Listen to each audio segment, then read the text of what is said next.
Yo, what's up guys, welcome back, and in today's tutorial I'll be showing you how to create a nice and simple, very versatile punk grunge effect in After Effects.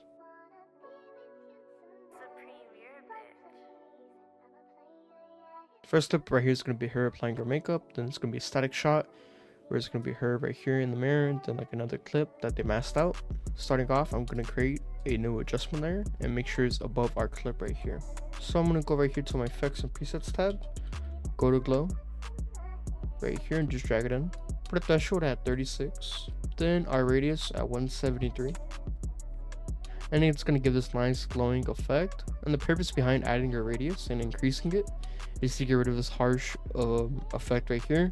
Once after I'm adding glow, you can go right here, then I'm going to add s_halftone, and it's going to start giving this grunge effect like I showed you in the preview of the video. I'm going to go to dots frequency right here and put it at 153. You can already see the effect coming in.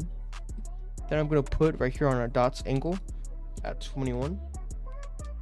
Then we're going to go to dots row width, then put it at 0.190. And again, you could just increase our frequency right here.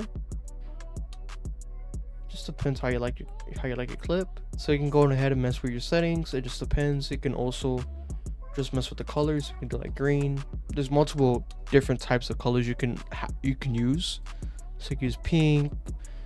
Because like there's multiple colors, and it's very cool if you want to use a more grunge or punk effect. I'm gonna save my project. Then I'm gonna close that out. And then for the next effect I'm gonna add is posterize time. Drag it in right here. Then we're gonna lower our frame rate all the way down to 12.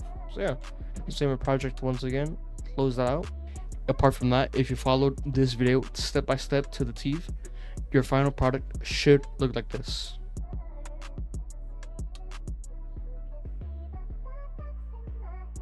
If you enjoyed this video or you learned something new, I would appreciate if you were to subscribe, like, or leave a comment. I upload weekly content based around editing tutorials. With that all out of the way, make sure to stay creative, keep on working hard, chase your dreams, and I'll see you guys in the next video. Peace out.